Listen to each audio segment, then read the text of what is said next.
O governo gastou bilhões para uma reunião de chefes de Estado no meio da Amazônia. Garantiu segurança máxima para proteger delegações estrangeiras. Mas aqui, no Rio de Janeiro, onde o cidadão vive com medo, ninguém move um dedo.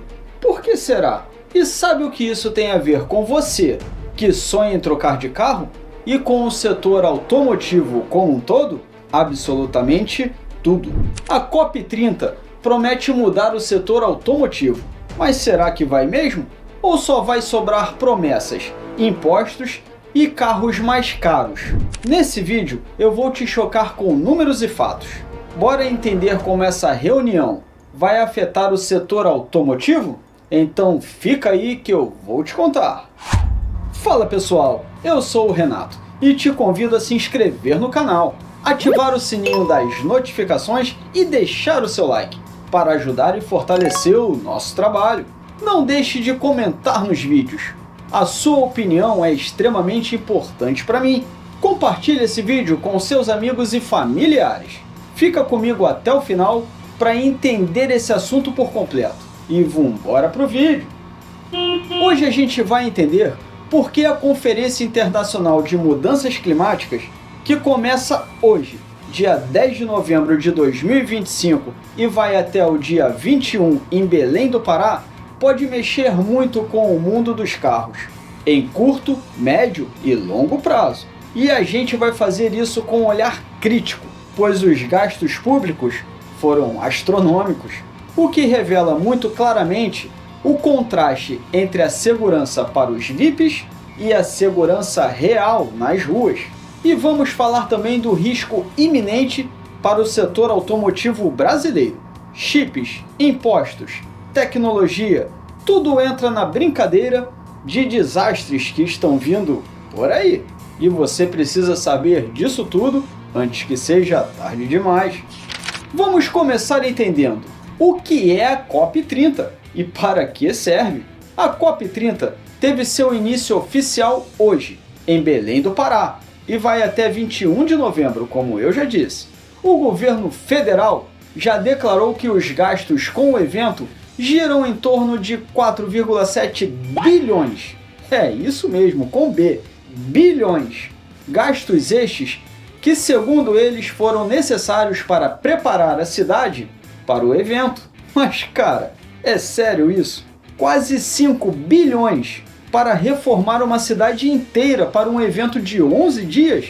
Será que não dava para realizar esse evento em uma cidade mais preparada? O que de fato justifica a escolha da cidade? Se a logística era tão ruim que precisou gastar tanto dinheiro assim, não seria mais lógico ou até mesmo inteligente fazer em outro lugar? Cara, eu faria essa reunião aqui em casa com churrasco e chopp liberado para todo mundo e não gastava nem 5 mil. Vai entender. Brincadeiras à parte, nada, absolutamente nada justifica um gasto tão absurdo desse. Em um país tão cheio de problemas como o nosso, esses gastos são absolutamente irritantes, cara. E isso prova que o governo está totalmente alheio às realidades. Você concorda comigo? Se você, assim como eu, também fica com sangue quente com essas coisas, larga o dedo nos comentários aí e dê a sua opinião sobre isso. Mas voltando ao assunto, uma das principais propostas do Brasil é a criação da Coalizão Aberta para a Integração dos Mercados de Carbono, liderada pelo Ministério da Fazenda, que, em outras coisas, promete harmonizar padrões de crédito de carbono no mundo. O setor automotivo é a pauta principal desse evento. O executivo, que representa o setor mundial automotivo, Dan Lostper, foi nomeado Climate Champion para a COP30, o que revela a importância do setor para as propostas que serão tratadas.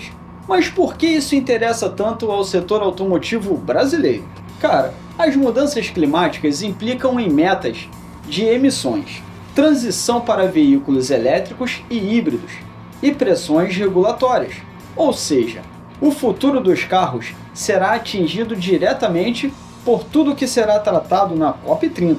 A proposta de internacionalização de créditos de carbono, por exemplo, pode impactar fabricantes automotivos que se valem de exportações, como por exemplo os componentes supply chain, que significa produto com menos conteúdo de carbono. Isso tudo vira vantagem competitiva. Quem não se adaptar, fica para trás. Paralelamente a essas propostas de carbono, o mundo vive um risco real da escassez de chips para automóveis. Assunto esse que vamos tratar detalhadamente em um vídeo exclusivo que está vindo por aí nos próximos dias. Fica de olho aí no conteúdo do canal e não perde esse vídeo não, porque tá vindo uma crise de chips novamente para o nosso país, cara. E ela vai atingir diretamente a nossa indústria. Lembra do que aconteceu na pandemia de Covid-19? Quando carros inflacionaram, as pessoas encomendavam carros e os carros simplesmente não ficavam prontos por falta de componentes? Pois é, está tudo acontecendo novamente e está prestes a estourar aqui. Então não perde esse vídeo não, fica ligado no canal aí que ele está vindo nos próximos dias. Com novas tecnologias, mais demanda de semicondutores e pressões globais podem puxar a cadeia de suprimentos para fora do Brasil. E o nosso país, assim como boa parte do mundo, depende da produção de chips chinesa. E a crise geopolítica entre a China e a Europa afetará a produção de veículos no mundo inteiro. Esse assunto também deve ser tratado na reunião. E convenhamos, ele tem importância máxima, cara. Mas e agora? O que a COP30 pode fazer de fato? E o que tem risco de ser apenas show de palco? Os políticos prometem firmar compromissos concretos com a indústria automotiva para acelerar a eletrificação e reduzir emissões do transporte global. E o setor automotivo, no Brasil, já tem uma cadeira na mesa.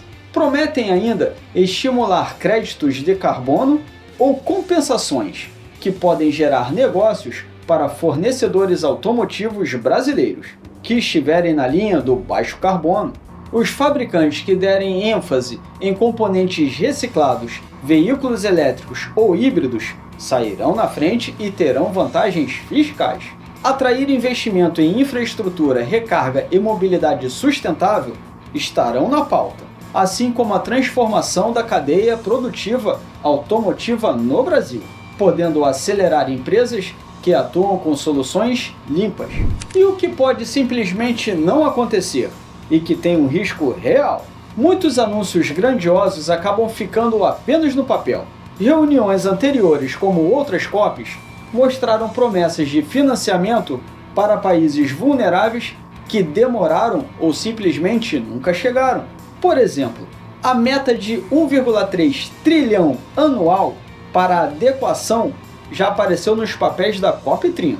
Mas será que serão realizadas de fato? Os gastos públicos para as cidades-sede podem virar um legado, apenas para o turismo e para a infraestrutura de eventos, mas pouco para a mobilidade automotiva ou a indústria de componentes, ou ainda como benefício real para a população local.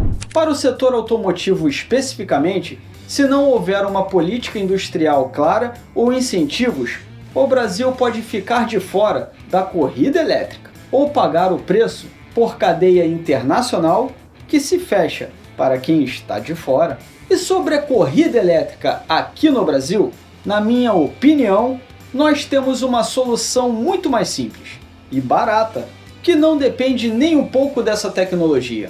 Nós somos os maiores produtores de etanol do mundo, combustível limpo e sustentável, porque simplesmente não há um incentivo para a indústria automotiva nacional fabricar carros com motores movidos somente a etanol. Deixa o flex de lado.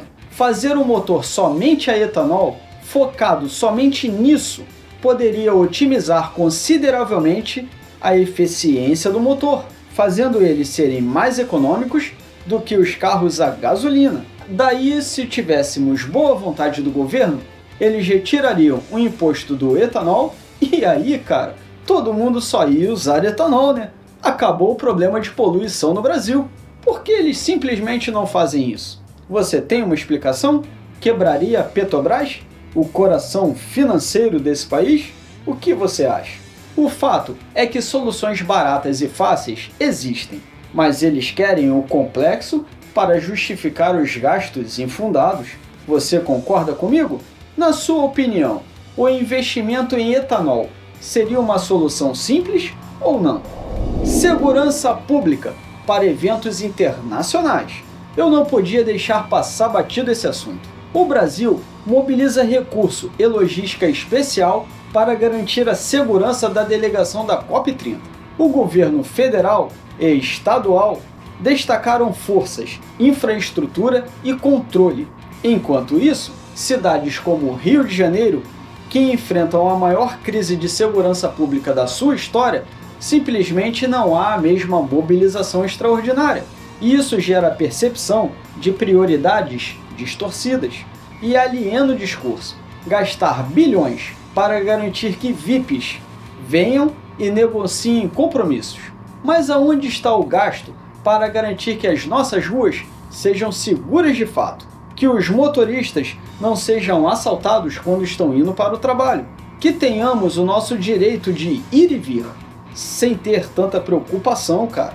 O setor automotivo também sofre, porque a insegurança urbana afasta investimentos, retarda a mobilidade e gera custos extras.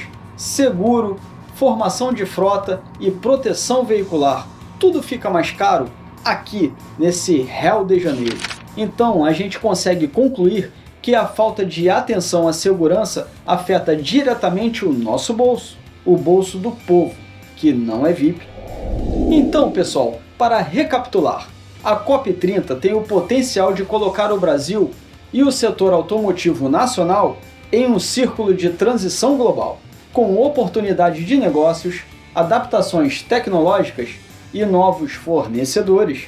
Mas também pode virar mais um evento cheio de promessas caras que pouco mudam o nosso cotidiano real. É o que já vimos acontecer lá atrás. São investimentos que não chegam aos fornecedores locais e um consumidor que talvez assista de fora a transição automotiva mundial, enquanto aqui ficamos com cara de idiotas esperando a esmola tecnológica chegar. E a grande pergunta que fica é: os bilhões gastos para preparar Belém do Pará e garantir a festa dos líderes valerão um legado real para a mobilidade urbana, para a indústria e principalmente para o cidadão brasileiro? Ou será apenas mais um espetáculo que na prática não terá nenhum efeito para nós? E se for mais um espetáculo, quem você acha que vai pagar a conta? Eu vou te contar. Nós, o povo mais idiota do mundo. Então fica o recado. Fique de olho, porque se você vai comprar um carro nos próximos anos e você tiver interesse nesse assunto ecológico, você vai querer saber se ele está dentro dos padrões da COP30. Se você gostou desse vídeo, não esquece de nos ajudar com o seu like, seu comentário e o seu compartilhamento. Somente com a sua ajuda podemos continuar crescendo e chegar em cada vez mais pessoas. Você é fundamental para isso. Já deu para perceber que aqui não falamos apenas de carros, abrangemos a cadeia automotiva como um todo, trazendo para você notícias que de fato vão muito além das quatro rodas.